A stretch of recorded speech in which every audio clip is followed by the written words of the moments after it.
स्वागत है आप सभी का संत मत सत्संग बगोला के इस मंच पर। गुरु महाराज एक हमारी रेगुलर सब्सक्राइबर हैं, एंजल सिंह के नाम से उनका अकाउंट शो होता है। उन्होंने एक बड़ा मौलिक सा प्रश्न उठाया है। वो इस बात से तो सहमत है कि दुआओं में असर होता है, लेकिन वो ये जानना चाहते हैं गुरु महाराज कि यदि दुआओं में असर है तो हमारे बच्चों के ऊपर बच्चों को कष्ट क्यों झेलने पड़ते हैं। यानी वो बात कर रही हैं कि सांसारिक रूप से अगर हमें दुआएं मिल रही हैं तो भी हमें कष्ट क्यों उठाना पड़ता है। तो पहले हम इसी को समझने की कोशिश करेंगे कि यदि दुआओं में असर है तो इंसान को सांसारिक कष्ट क्यों झेलने पड़ते हैं। मेरी प्यारी प्यारी आत्माओं, आप सब कैसे हैं? मैं समझता हूं आप ठीक होंगे और भी आपके ठीक होने की मैं उस मालिक से प्रार्थना करता हूं कि आपका जो दामन है खुशियों से भरा रहे।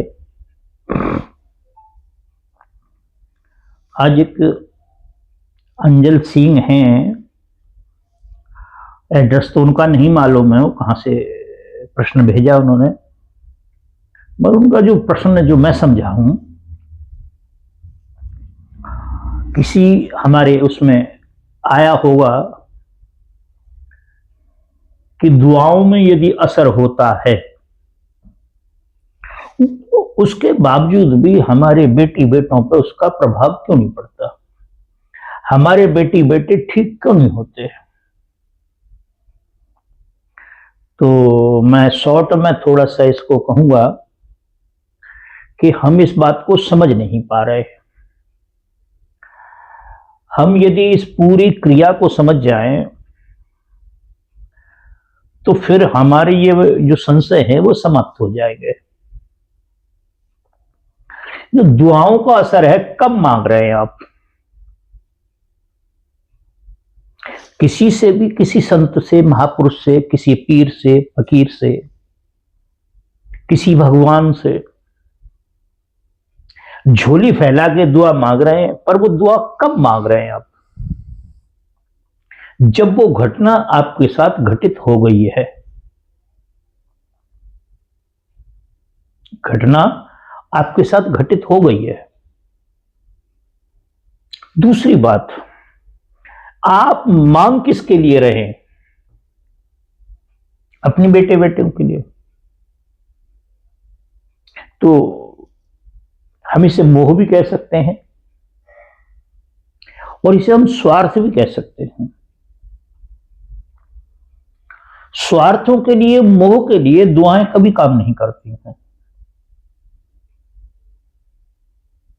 अब मैं नहीं समझता कि आप मेरी बेटी हैं या मेरे बेटे हैं, वो भी आप जो भी हैं। आप एक काम करना मेरे कथन अनुसार, और जब तक जीवन में प्रैक्टिकल नहीं होता है तब तक हमारी आस्था उसके प्रति नहीं बन पाती है। कहीं ना कहीं हमारा मन उसमें उधेड़-बुन करता रहता है। कोई व्यक्ति आपको दिखाई दे, कोई व्यक्ति जिसको आप नहीं जानते, और वो बीमार है, किसी तरह से परेशान है, आप उसके लिए परमेश्वर से दुआ करके देखना, उसके लिए प्रार्थना करके आप देखना, उसके लिए दुआ मांग के देखना आप। तो मेरी ऐसी मान्यता है कि 100% तो कर्म किसी का खत्म नहीं होता है, मगर उस व्यक्ति को रिलीफ अवश्य पहुंचेगा जिसके लिए आपने कामना की है। मगर क्या है, हम जो है ना केवल अपने दायरे में घूमते रहते हैं, अपनी दुनिया को बहुत छोटा कर लेते हैं।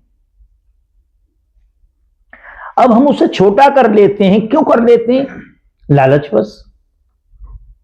क्या आप ये नहीं मानते कि परमेश्वर जो हमें देता है, जो भी देता है, अच्छा बुरा जैसा भी देता है, वो इसलिए देता है कि वो हमारे पक्ष में होता है, वो हमारे हक में होता है।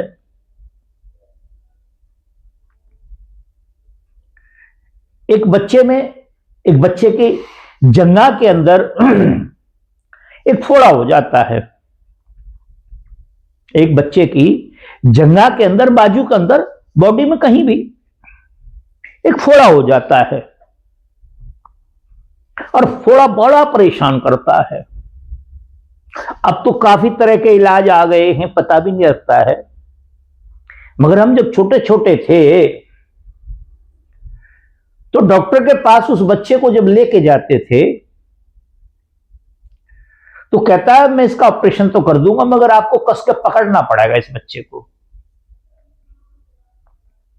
माता पिता कहते ठीक है कोई बात नहीं। तो क्या करते, माता पिता उसकी जंघा को पकड़ लेते थे, बाजू को पकड़ ले, या जो भी उसका पार्ट है उसको पकड़ लेते थे, कस के पकड़ लेते थे कि बच्चा उसको हिला न सके, और डॉक्टर उसमें नस्तर लगा देता था। तो नस्तर से पहले ही वो बच्चा बहुत रोता था और ये कहता मम्मी मुझे छोड़ दो, पापा मुझे छोड़ दो, मुझे नहीं करवाना है, पप्पी मम्मी मुझे छोड़ दो, पापा मुझे छोड़ दो। और मम्मी पापा उसको छोड़ते नहीं है। क्या कारण है? उसको कष्ट चाहते हैं वो माता पिता। नहीं, उनको पता है कि इलाज होने के बाद ही उसको आराम मिलेगा। क्या वो माता पिता ये चाहते हैं कि हम बच्चे को कष्ट पहुंचाएं और पीछे को मुंह करके रोते हैं वो दोनों? क्या कारण है इसका? क्योंकि उनको ये बात मालूम है कि ये फोड़ा अपने आप से नहीं हुआ है, ये हमारे किसी कर्म का फल है। और माता पिता को यह मालूम होता कि अब हमने कस के पकड़ लिया तो जो फोड़ा है उसके अंदर जो सिस्टम है वो सब निकाल दिया जाएगा, निकाल देगा डॉक्टर, दबा दबा के निकाल देगा, और ये जंघा या इसकी बाजू या कोई भी पार्ट है वो ठीक हो जाएगा। उसको ठीक करने के लिए उसको पकड़ा जा रहा है, कस के पकड़ा जा रहा है, मगर माता पिता तो रो रहे। और माता पिता यदि उसको छोड़ दें, उसका उपचार ना कराएं, तो एक समय उसकी जंघा काट दी जाएगी, और यदि और उसके अतिरिक्त सेप्टिक हो गया तो उसके शरीर को भी क्षति पहुंच सकती है। इसलिए माता पिता डॉक्टर के पास ले गए और इसीलिए उसको कस के दबा रखा है जिससे ही हमारा बच्चा ठीक हो जाए। तो बंधु, आप तो एक जन्म के केवल माता या पिता है, केवल एक जन्म के आप माता और पिता हैं, तब आपको इतना मोह है उस बच्चे से, वह उसकी जो पीड़ा है आपको इतना परेशान कर रही है, रात को नींद नहीं आने दे रही। मगर उस आत्मा का जो जन्म जन्म का पिता है, जब से सृष्टि बनी है और आज तक हम दिन प्रतिदिन जो है ना शरीरों को बदलते आ रहे हैं, क्या जो परम पिता है, जो परम परमेश्वर है, वो मालिक है, क्या इसी प्रकार से उसको पीड़ा नहीं होती होगी? मगर वो मानता है कि यदि कर्म शेष रह गए तो ये फोड़ा ठीक नहीं होगा।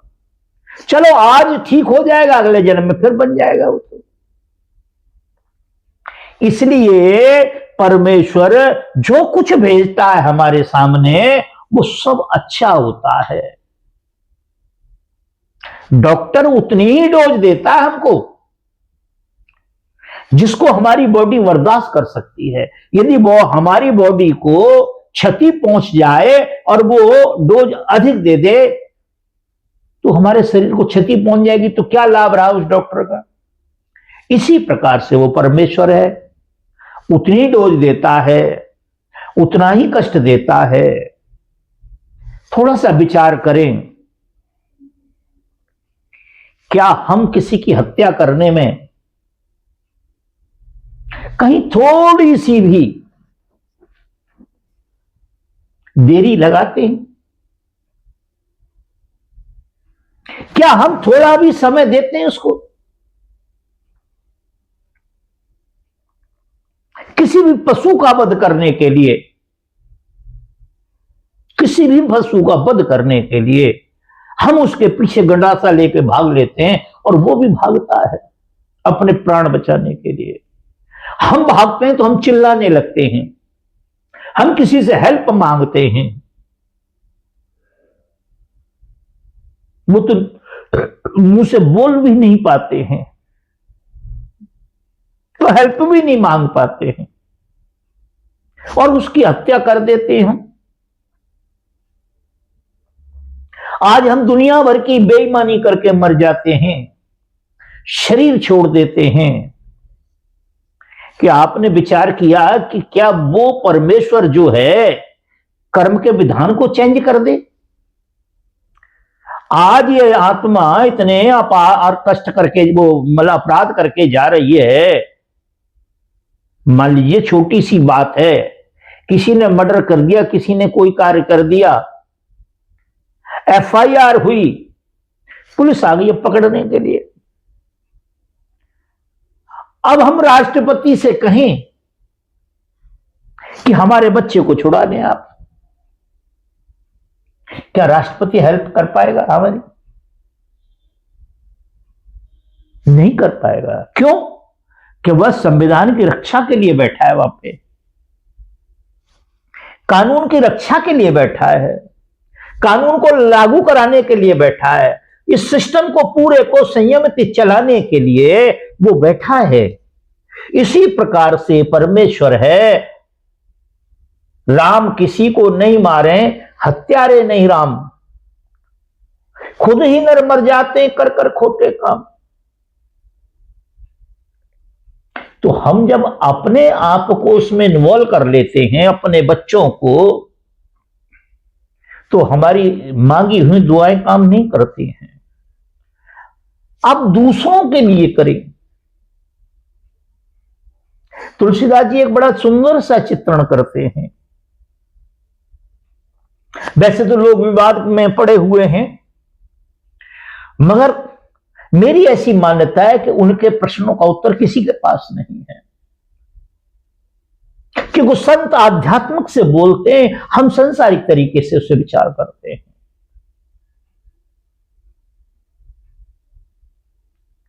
हम संसारिक तरीके से उसकी बुद्धि से खोजते हैं, वो आध्यात्मिक से बोलते हैं।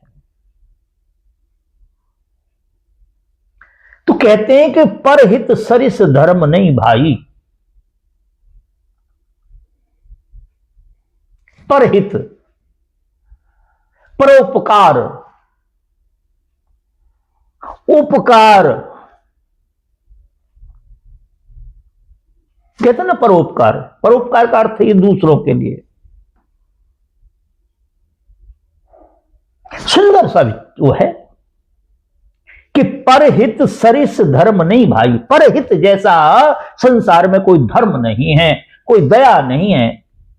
परहित सरिस धर्म नहीं भाई, और पर पीड़ा सम, पर पीड़ा सम नहीं अधमाई, और दूसरे को कष्ट पहुंचाने जैसा कोई संसार में अधर्म नहीं है। तो क्या हम दुनिया के गंदे कर्म करें, खोटे कर्म करें और अगले जन्म में भोगने पड़ेंगे हमको, फिर हम परमेश्वर से दुआ मांगने लगे? तो मैं तो ये समझता हूं ऐसे नहीं हो सकता। तो मैं समझता हूं कि बात आपकी समझ में आ गई होगी। अब दूसरों के लिए मैं तो ये नहीं कह रहा कि मैं कोई मेरे हॉटलाइन से परमेश्वर से बात होती है। मैं तो एक साधारण सा व्यक्ति हूं, कुछ गुरुओं के चरणों में बैठ के सीख लिया, वो आपको बताता हूं मैं, मगर ये मेरा अपना अनुभव है। दूसरों के लिए किया हुआ कर्म, दूसरों के लिए की गई प्रार्थना, वो सक्सेसफुल होती है, कामयाब होती है। तो मैं समझता हूं कि आपके प्रश्न का उत्तर हो गया होगा, और अगर कोई बात है तो फिर बताएं। तो गुरु महाराज ने मुख्यतः मैं जो समझाऊं इस चर्चा में 3 बातों पर फोकस किया है। पहला, जो हमारे उपनिषदों में, वेदों में प्रार्थनाएं जो की गई हैं, तो उसकी शुरुआत यहाँ से होती है कि पहले सभी का भला हो, जो भी नभ चर में जो भी प्राणी रहते हैं, जड़ चेतन सबका भला हो, और बाद में मेरा भला हो। तो यहाँ से शुरुआत करते हुए फिर गुरु महाराज ने प्रारब्ध और कर्म के सिद्धांत की बात की है कि यहाँ जितनी भी आत्माएं आई हैं सभी के साथ कर्म जुड़ा हुआ है और उसका भोग उनको भोगना पड़ेगा। और तीसरी बात यह है कि मोहवश हमें दुख ऐसा लगता है कि ये हमारे बच्चे के साथ हो रहा है, तो हमें दुख का अनुभव होता है। आप ज्ञान के मार्ग पर चलेंगे तो आप इन चीज़ों को धीरे धीरे समझ जाएंगे, और परमात्मा आपको वो सहन शक्ति भी देगा जब आप किसी संत या महात्मा से जुड़ेंगे। तो मुझे लगता है आपके प्रश्न का उत्तर हो गया होगा। धन्यवाद।